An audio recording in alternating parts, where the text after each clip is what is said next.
आदाब। दो रुख में आपका इस्तकबाल करते मैं हूं आपके साथ सना वारिस। दो रुख में आज का मौजू है उत्तर प्रदेश में बढ़ते जराइम के दो रुख। यूपी का हालिया मंजरनामा अफसोसनाक है। उत्तर प्रदेश से जराइम और तशद्दुद की इन दिनों खबरें आम सी हो गई हैं। ऐसा नहीं कि सिर्फ यूपी में जराइम के वाकयात में इजाफा हुआ है, बल्कि दिगर रियासतों से भी जराइम और खवातीन के खिलाफ तशद्दुद की खबरें मौसूल होती रहती हैं। लेकिन सवाल ये उठता है कि आखिर यूपी हुकूमत ही सवालों के घेरे में क्यों है। तो सियासी मुबस्सरीन का इस ताल्लुक से कहना है कि यूपी में लॉ एंड ऑर्डर की सूरत हाल बदहाल है। दबंगों और बलवाइयों में कानून का खौफ नहीं। सियासी मुबस्सरीन का मानना है कि बाज दफा दबंगों को सियासी सरपरस्ती भी हासिल होती है। बहरहाल सवाल जू का तू बरकरार है कि यूपी में जराइम पर आखिर कब लगेगा काबू, कब होंगी यूपी की बेटियां महफूज। आखिर यूपी पुलिस के सामने जराइम को अंजाम देने वाले दबंगों में क्यों नहीं है कानून का खौफ। उधर समाजवादी पार्टी ने आज पूरी रियासत में खवातीन की सिक्योरिटी और लॉ एंड ऑर्डर को लेकर तमाम अजला के कलेक्टरों को मेमोरेंडम सौंपा। ये मेमोरेंडम यूपी की गवर्नर को सौंपा जाएगा। आज इसी मुद्दे पर करेंगे बात। दो खास मेहमान हमारे दरमियान मौजूद होंगे जिनका तारुफ करा दें। हीरो वाजपेयी साहब जो कि स्पोक्स पर्सन है, तर्जुमान है बीजेपी के, आपका इस्तकबाल करते हैं। साथ ही साथ एक और खास मेहमान हमारे दरमियान मौजूद हैं, डॉक्टर एमएच खान साहब जो कि पॉलिटिकल एनालिस्ट हैं। आप दोनों का सबसे पहले खैर मकदम करते हैं। हालांकि डॉक्टर एमएच साहब, अगर आप हमें सुन रहे होंगे तो आपसे मैं सवाल करना चाहूंगी सबसे पहला कि क्या लगता है, क्योंकि सियासी मुबस्सरीन ये कह रहे हैं कि जो हालिया मंजरनामा है यूपी का, वो कहीं ना कहीं सरकार की नाकामी और साथ ही सरकार की सरपरस्ती को लेकर सवाल या निशान है, सवाल उठाता है। आप क्या कुछ कहेंगे? नहीं, देखिए सना जी, ये जो अभी कुछ दिनों से लगातार दलित समाज के लोगों बेटियों के साथ अत्याचार और जुल्म जाती, और फिर देखिए अभी बलिया में जो कांड हुआ उसमें बीजेपी का एमएलए रो रहा है, उसके घर पे जो अपराधी है और वो जो मर गया है उसके घर तक नहीं गया।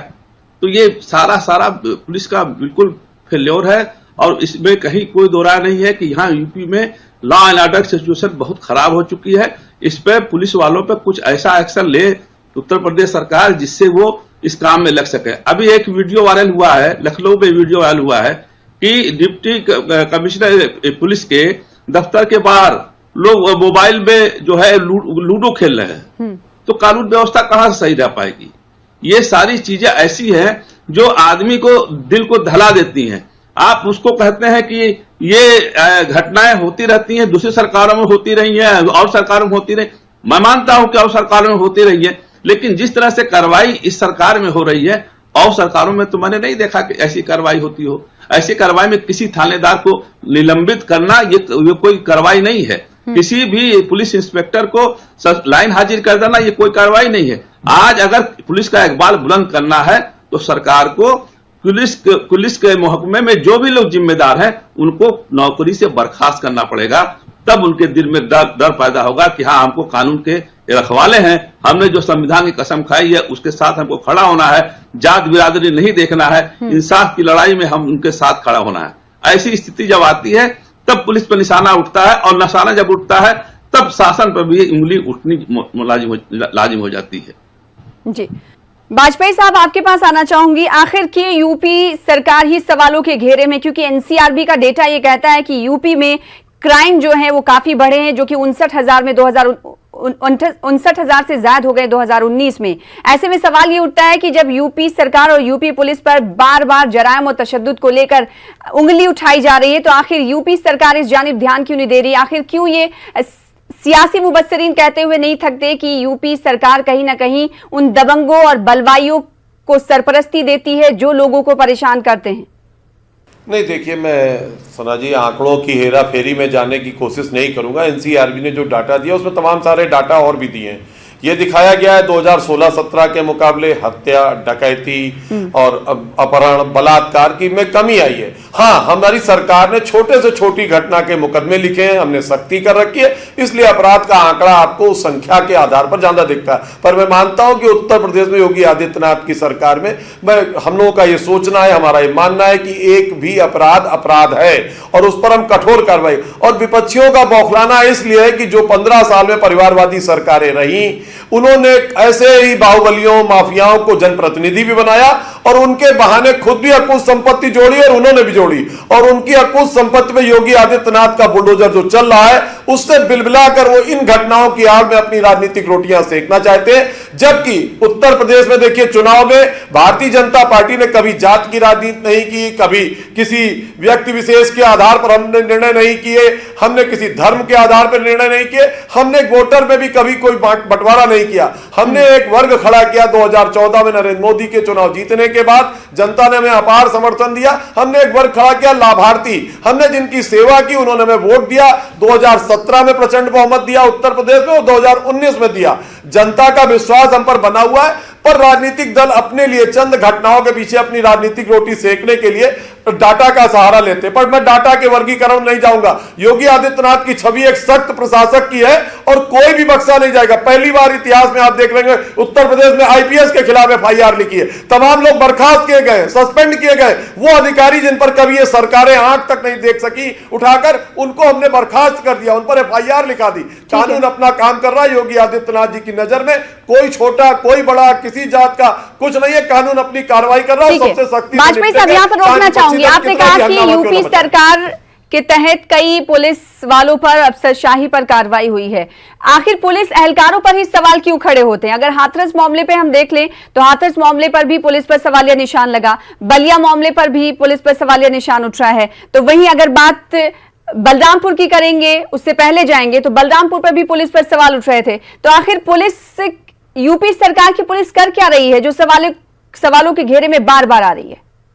देखिए, जहां भी आपराधिक घटना होगी पहला काम पुलिस का ही होगा। इसलिए अगर पुलिस 1000 आपराधिक घटनाएं होती हैं और 5 में भी नाकाम होती है तो हल्ला मचना स्वाभाविक है। और ये हमको भी लगता है कि लोकतांत्रिक प्रक्रिया है, हर किसी को बोलने का अधिकार है। विपक्ष का काम भी है कि सरकार को ऐसी घटनाओं पर सचेत करे, तो इसलिए आवाज उठती है। पर 2.5 लाख की फोर्स है उत्तर प्रदेश में पुलिस की, 500 आईपीएस अधिकारी हैं। 1-2 घटना पे कुछ अधिकारियों की गलती, निर्णय लेने की गलती के आधार पर आप पूरी पुलिस फोर्स को दोषी नहीं ठहरा सकते, पूरे प्रशासन को दोषी नहीं ठहरा सकते। और आपको उस उत्तर प्रदेश की पुलिस पर विश्वास, तमाम अभी कांड हुए, पुजारी हत्याकांड हुआ, विपक्ष चालू हो गया कि साहब हत्याकांड, क्योंकि राजस्थान में जो पुजारी को जला के मार दिया गया, उस घटना को छुपाने के लिए इस घटना में विपक्ष कूद पड़ा। और जब क्या निकला, जब विवेचना होकर आई तो क्या निकला? ऐसी तमाम घटनाओं की तह तक जाने की जो हिम्मत है वो विपक्ष खो चुका है। घटना हुई नहीं, हल्ला मचाना शुरू कर दिया।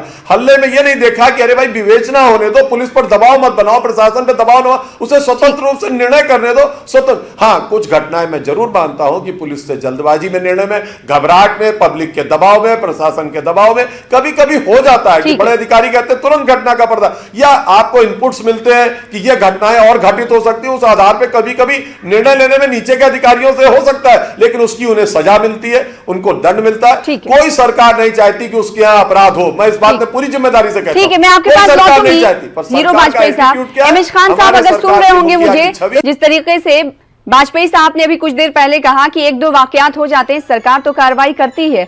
अगर 1-2 पुलिस एहलकारों या 1-2 वाकयात में पुलिस एहलकारों की तसाहुली सामने आती है तो उसके लिए पूरे पुलिस महकमे को जिम्मेदार नहीं ठहराया जा सकता आपके नजदीक?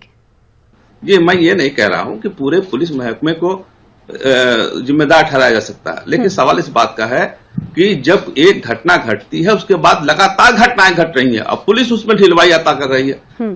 देखिए, बलिया से लेकर के बहराइच आई है, बहराइच से लेकर बाराबंकी आई है, बाराबंकी से लखीमपुर खीरी आई है, ये सब घटनाएं घटी हैं। और सबसे बड़ा काम तो हाथरस का देखिए हुआ। सलाह जी, देखिए वहां हाथरस में जो पुलिस है और डीएम है, डीएम के माध्यम से ही पुलिस थाने की नियुक्ति होती है। डीएम जब तक दस्तखत नहीं करेगा थाना अध्यक्ष नहीं बनाया जाएगा। डीएम आज तक वहां बरकरार है, क्या जांच होगी? कुछ नहीं जांच होगी। जांच में तो डीएम को पहले हटा देना चाहिए, सस्पेंड कर देना चाहिए। डीएम के कहने से सब कुछ हुआ, 2:30 बजे रात में जला दिया गया, तो ये सवाल उठाएगा कोई? तो हर आदमी उठा रहा है, पूरी दुनिया उठा रही है कि 2:30 बजे रात में हिंदू मैथोलॉजी के हिसाब से रात के अंदर क्रिमिनेशन नहीं होता है, तो ये इन्होंने कैसे कर दिया और सारे सबूत कैसे मिटा दिए? तो ये सवाल उठता है। जब तक आप किसी कौन से पुलिस वाले को बर्खास्त किया, जरा बताइए आप? किसी पुलिस वाले को बर्खास्त नहीं किया। लाइन हाजिर और सस्पेंड करना ये सजा नहीं है। अब देखिए, बलिया का आज का उदाहरण यह है कि वहां का स्थानीय विधायक पुलिस प्रशासन पर जोर डाल रहा है कि नहीं, यह आत्मरक्षा में गोली चलाई है, आत्मरक्षा में अगर गोली चलाई होती तो उनके आदमी भी मरते। कहां से गोली चल रही थी, किधर से गोली आ रही थी? पुलिस ने पकड़ा और उसको पुलिस वाले आप 5-7 आदमी पकड़े हुए, आप देख लिए वीडियो, 5-7 पुलिस वाले उसको पकड़े हुए हैं और फिर उसको छोड़ देते हैं और लखनऊ में वो बरामद हो जाता है। तो ये पुलिस वालों का इकबाल कौन गिरा रहा है? वहां का स्थानीय विधायक गिरा रहा है। यहां उन्नाव वाले केस में देख लीजिए क्या हुआ, जब तक सजा नहीं हो गई तब तक पार्टी से निकाला नहीं गया। तो ये मैं कह रहा हूं कि आपको मैं राय दे रहा हूं कि ऐसे घटनाओं पर आप चिंतन मंथन करिए, वरना जनता जब आपको बहुत बहुमत से ले आई है, ये हम भी मानते हैं, आप बहुमत आ गए, फिर बहुमत से हटाना भी काम जनता का है, जनता हटा भी देगी। ऐसे कई केसेज आए हैं उत्तर प्रदेश में कि सरकारें बदली हैं, और सरकारें किस लिए बदली हैं? कानून व्यवस्था पर बदली हैं, क्राइम पे बदली हैं, क्राइम पे ही बदली हैं। आप जो जीत के आए हैं क्राइम पे ही कंट्रोल करने के लिए आए हैं। लेकिन अगर आप कहीं देखिएगा, जात बिरादरी की बात आप कर रहे हैं, जात बिरादरी में कौन सी जात बिरादरी को चिल्ला कर रहा है विधायक कि मैं ठाकुर हूं तो मैं ठाकुरवादी हूं और मैं ठाकुर की मदद करूंगा। तो जातिवाद कहां है? आपने उस पर कोई कार्रवाई नहीं की अभी तक। तो जातिवाद तो पूरा फैला रहे हैं। 403 में आपने किसी एक मुसलमान को टिकट दिया, संघर्ष समाज के लोगों को टिकट दिया? नहीं दिया आपने। एमपी के चुनाव में मुसलमानों को टिकट नहीं दिया आपने। तो जातिवाद तो हो रहा है, इससे इनकार कभी आप नहीं कर सकते हैं। जो लोग इस चीज में पड़े हुए हैं उनको आप निकालने की कोशिश करिए, अगर नहीं निकालेंगे तो आपका भी हश्र वही होगा जो पिछले सरकारों का हुआ है। ठीक है। इमेज खान साहब, जिस तरीके से वाजपेयी साहब ने कुछ देर पहले कहा कि 1-2 वाकयात के लिए सरकार को निशाना नहीं बनाना चाहिए, ये तो हर सरकार में ऐसे मामले पेश आते हैं। अगर रियासती सरकार का कोई वजीर कसूरवारों के खिलाफ, मुलजमीन के साथ में खिलाफ ना रह के साथ में खड़ा होगा, तो एक पॉलिटिकल एनालिस्ट होने के नाते आप क्या कहेंगे? यही सामने आएगी तस्वीर और यही कहा जाएगा कि सरकार की सरपरस्ती और एमएलए की नुमाइंदे की सरपरस्ती कहीं ना कहीं उस मुलजमीन को, उन कसूरवारों को हासिल है जो रोज आए दिन दबंगई इलाके में करते हैं। बिल्कुल, मैं सना जी पूरी तरह से आपकी बात को इत्तेफाक रखता हूं। अब मैं सही अभी आपको मैंने कहा कि बलिया में उस परिवार, जो पीड़ित परिवार है, उसके खिलाफ जो जिन लोगों ने गोली चलाई, उसके लिए वहां का स्थानीय विधायक थाने तक में गया कि इसकी एफआईआर लिखो। तो फिर मुलजिमों के साथ कौन खड़ा है? ये सवाल तो उठता है ना। ठीक है। मुलजिमों के साथ आप चुप रहते, आप कहते भाई जांच की मांग कर लेते, कहते थे कि जांच हो जाएगी तो साफ हो जाएगा। एक तरफ बीजेपी ने कहती है कि कसूरवारों के खिलाफ बीजेपी कार्रवाई करती है और कभी बीजेपी कसूरवारों के साथ नहीं दिखाई देती, लेकिन तस्वीरें और बयानात ऐसे बताती, ये इस तरफ इशारे करती है कि कहीं ना कहीं मुलजिमों को साथ देती हुई बीजेपी दिखाई देती है। ताजा वाकया बलिया का ही ले लेते हैं। बलिया में विधायक जी, एमएलए जी ये कहते हैं, एमएलए साहब ये कहते हैं कि एक्शन का रिएक्शन है। क्या किसी इलाके की नुमाइंदगी की जुबान ऐसी होनी चाहिए कि सुन सना जी, मेरी पूरी बात सुन लीजिए। बीजेपी किसी एक परिवार की पार्टी नहीं कि मुखिया ने जो कृत्य किया उसका नीचे तक असर है। ये कार्यकर्ता बेस्ड पार्टी है, 325 विधायक है। एक विधायक ने अगर कोई बात कही या उससे जो भी उसकी समझ में आया, वो कह रहे हैं जो भी, तो उनकी बात की पूरी जानकारी पार्टी उनसे पूछकर बात करती है, दिशा निर्देश जारी करती है। पार्टी में मीडिया में बोलने का काम प्रवक्ताओं का है, वो पक्की तौर से कि प्रवक्ता बात करेंगे। आम आदमी को नहीं बोलना चाहिए मीडिया में, लेकिन मीडिया के जाने से लोग बोलते हैं और उतने प्रोफेशनल नहीं होते कि जो बोल सके बेहतर और बेहतर जवाब दे सके। और विधायक का अपना सोचना था, समझना था, लेकिन जारी किए पार्टी ने देखिए कठोर निर्णय किया और तुरंत सबकी गिरफ्तारी हुई। जितने अधिकारी वहां थे उनको सस्पेंड कर दिया गया और उनकी जांच चल रही कि इसमें नहीं, अधिकारियों की बात नहीं, एहलकारों की बात नहीं कर रही। वाजपेयी साहब, आपने कहा कि किसी इलाके का लीडर अगर इस तरह का बयान दे देता है, वो प्रोफेशनल नहीं होते हैं, वो तर्जुमान नहीं है। तो अगर उन्होंने इस तरह का बयान दिया तो पार्टी ने कोई एक्शन उनके खिलाफ लिया या फिर समझाया पार्टी ने कि आपको ऐसे बयान नहीं देना चाहिए? लिखित रूप में, तहरीरी तौर पर हमें बताइए। पार्टी दिशा निर्देश जारी करती है कि आपको बिना बात के मीडिया से बात नहीं करनी चाहिए। मीडिया से बात करने की मनाही है, पार्टी के प्रवक्ता बात करेंगे यदि कोई घटना हुई और आपको कोई बात कहनी है तो वहां कहिए आके पार्टी में अपनी। ये सख्त निर्देश रहते हैं सबके लिए। हमारी कार्यकर्ता बेस्ड पार्टी है। कल विधायक जी आए थे, उन्होंने भी कहा कि हम पार्टी के दिशा निर्देशों का पालन करेंगे। नहीं तो कार्यकर्ता बेस्ड पार्टी है आपने कहा, तो क्या किसी पार्टी के कारकुन की तरफ से ऐसी जहनियत और ऐसे अल्फाज की अदायगी सही है? कि एक्शन का रिएक्शन है, किसी इलाके में लॉ एंड ऑर्डर बेहतर नहीं सूरत हाल नहीं हो रही और आप ये कहें कि एक्शन का रिएक्शन ही सही है, ये जिम्मेदार नुमाइंदा कह सकता है? पार्टी का कार्यकर्ता हो, विधायक हो या विपक्ष का कोई भी नेता हो, उसे धैर्य रखना चाहिए और पुलिस पर भरोसा करना चाहिए, विवेचना तक आने तक सब मुंह नहीं खोलना चाहिए। एमएच खान साहब, क्या लगता है कि यूपी में जरायम और तशद्दुद की खबरें जो आम हो रही हैं उस पर लगाम कैसे लगेगी? सरकार को क्या मशवरा देंगे आप? नहीं, सरकार को तो मैंने पहले भी मशवरा दिया था, आज भी मशवरा दे रहा हूं मैं कि देखिए, जिस वक्त ये बलिया की भी बात कर रहा हूं, जिस वक्त ये घटना घटी है उस वक्त एसडीएम बैठे थे, सीओ बैठे थे और 3 थानों की पुलिस बैठी थी। अब ऐसे में अगर घटना घटती है तो आप बताइए क्या कोई राय देगा, क्या कोई मशवरा देगा? एसडीएम और सीओ को सस्पेंड कर देना, मैं कहता हूं ये सजा नहीं होती है। ये तो फिर 8 दिन के बाद, 1 महीने के बाद बहाल हो जाएंगे। अरे भाई, आप किसी एक को बर्खास्त करिए, धमक दिखाइए, एक बाल से सरकार चलती है, एक बाल आपका खत्म होता जा रहा है। जिस धमक से आप आए थे वो धमक अब नहीं दिख रही है, एक बाल आपका खत्म हो रहा है, आप उस पर कार्रवाई करिए। देखिए, आप विधायक को बुलाते हैं, विधायक तो देखिए सत्ता पक्ष के साथ नहीं खड़ा है, वो तो अपनी राजनीति कर रहा है। सत्ता पक्ष की, मुख्यमंत्री की या पार्टी की बात वो नहीं मानता है। वो कहता है, देखिए इतनी खराब जबान उसने इस्तेमाल किया कि अगर अखिलेश यादव के साथ खड़े हैं तो सुरेंद्र सिंह ठाकुर के साथ खड़े हैं। अरे अखिलेश यादव जो मर्जी आए करें, उससे क्या लेना देना आपको है?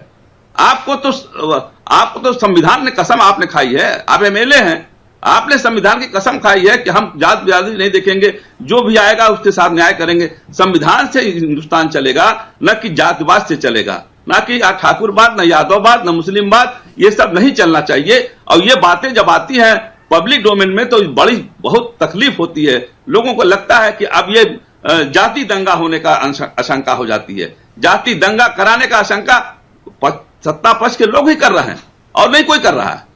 इल्जाम लगाना अलग बात है, लेकिन उसको समझना, उसको देखना वो अलग चीज है। अगर आप अमल कर जाएंगे तो ठीक है, वरना 2022 नजदीक है, कोई दिक्कत नहीं है। जी, वाजपेयी साहब, आपसे सवाल ये करना चाहूंगी कि यूपी पुलिस पर, यूपी सरकार पर जो सवालिया निशान लग रहे हैं, वक्तन फवक्तन जो वाकयात सामने आ रहे हैं, उसको लेकर पुलिस महकमे में क्या सरकार की जानिब से कोई अहकामात जारी किए गए हैं या फिर कुछ तब्दीली को लेकर सरकार स्ट्रैटेजी बना रही है? देखिए, मैंने आपको बताया उत्तर प्रदेश की फोर्स देश में सबसे बड़ी 2.5 लाख की फोर्स है, 500 आईपीएस हैं इसमें। एक तो लोगों की गलती से पूरी पुलिस फोर्स को दोषी नहीं ठहराया जा सकता, कई बार अधिकारियों से निर्णय लेने में भी गलती हो जाती है, ये स्वीकार करना चाहिए। नीचे का दबाव होता है, कई चीजें होती है, लेकिन उत्तर प्रदेश की पुलिस तमाम जांचें की हैं। मुझे लगता है हम लोगों को दबाव बनाने से ज्यादा पक्ष विपक्ष, सत्ता पक्ष, विधायक, किसी को मुंह खोलने से पहले पुलिस को थोड़ा इंतजार करना चाहिए, होना चाहिए जांच, और जांच के बाद जो रिजल्ट आए उसके बाद कोई टीका टिप्पणी करना चाहिए। उत्तर प्रदेश की पुलिस फोर्स सक्षम पुलिस फोर्स है और हमारा एक जो मुख्यमंत्री है योगी आदित्यनाथ जी सख्त प्रशासक है। आपने पहली बार देखा होगा इसमें कई आईपीएस के खिलाफ एफआईआर हुई, कई लोग बर्खास्त किए गए, और जहां तक अभी एमएच खान साहब कह रहे थे कि बर्खास्तगी होनी चाहिए, मैं आपकी बात से पूरी तरह इत्तेफाक रखता हूं। अगर ये अधिकारी जांच में दोषी पाए गए घटना में किसी तरह से, तो ये बख्शे नहीं जाएंगे। ये योगी आदित्यनाथ की सरकार है, कोई परिवारवादी सरकार नहीं है, तो इसलिए कोई भी बचेगा नहीं, चाहे कितना बड़ा अधिकारी क्यों ना हो, कोई भी अपराधी नहीं बचेगा, चाहे उसका कितना बड़ा कनेक्शन क्यों ना हो। जी, और आज हमने देखा कि सीएम योगी आदित्यनाथ एक प्रोग्राम कर रहे थे, उस प्रोग्राम में जब एक बलिया की एक नुमाइंदगी करने वाली खातून ने कहा, अपना तारुफ कराया कि मैं बलिया से हूं, तो हालांकि हंसते हुए सीएम ने कहा था कि बलिया से अब डर लगने लगा है। एमएच खान साहब, एक रियासत का सीएम, हालांकि हंसते हुए सीएम योगी आदित्यनाथ ने कहा कि बलिया से अब डर लगने लगा है। क्या आपको लगता है कि जिस तरह से योगी सरकार को काम करना चाहिए और जिस तरह से पुलिस महकमे को, अफसरशाही को सख्त करना चाहिए, उसमें कहीं ना कहीं चूक हुई है?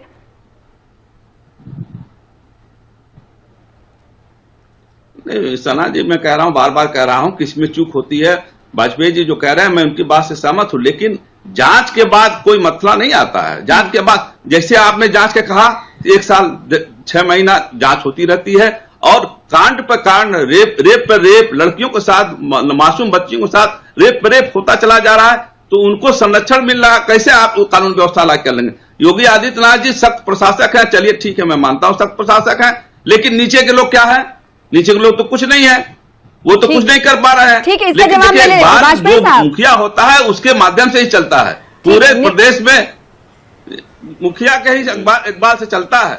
अगर मुखिया नहीं टाइट है, योगी सरकार के अंदर में मुखिया नहीं, पुलिस पर प्रशासन सख्त है, वो तो रोज घटनाएं होती रहेंगी।